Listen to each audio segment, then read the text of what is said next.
For, behold, the Lord of hosts, doth take away from Jerusalem and from Judah the stay and the staff, the whole stay of bread and the whole stay of water.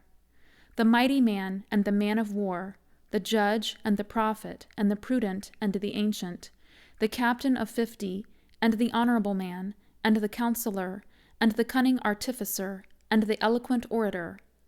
And I will give children to be their princes, and babes shall rule over them.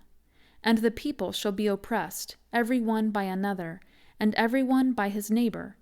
The child shall behave himself proudly against the ancient, and the base against the honorable.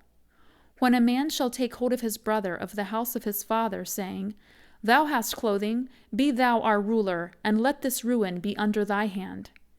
In that day shall he swear, saying, I will not be an healer, for in my house is neither bread nor clothing. Make me not a ruler of the people. For Jerusalem is ruined, and Judah is fallen, because their tongue and their doings are against the Lord, to provoke the eyes of his glory. The show of their countenance doth witness against them, and they declare their sin as Sodom, they hide it not. Woe unto their soul, for they have rewarded evil unto themselves. Say ye to the righteous, that it shall be well with him, for they shall eat the fruit of their doings. Woe unto the wicked, it shall be ill with him, for the reward of his hands shall be given him. As for my people, children are their oppressors, and women rule over them. O my people, they which lead thee cause thee to err, and destroy the way of thy paths. The Lord standeth up to plead, and standeth to judge the people. The Lord will enter into judgment with the ancients of his people, and the princes thereof. For ye have eaten up the vineyard, the spoil of the poor is in your houses. What mean ye, that ye beat my people to pieces, and grind the faces of the poor, saith the Lord God of hosts?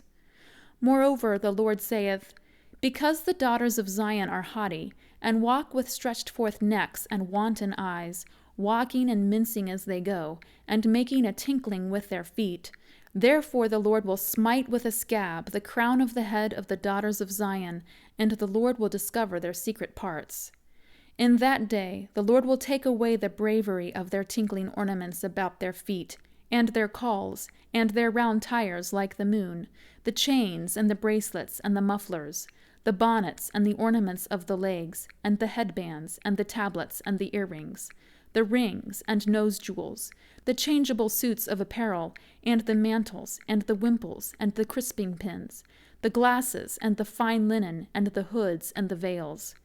And it shall come to pass, that instead of sweet smell there shall be stink, and instead of a girdle a rent, and instead of well-set hair baldness, and instead of a stomacher a girding of sackcloth, and burning instead of beauty. Thy men shall fall by the sword, and thy mighty in the war. And her gates shall lament and mourn, and she, being desolate, shall sit upon the ground.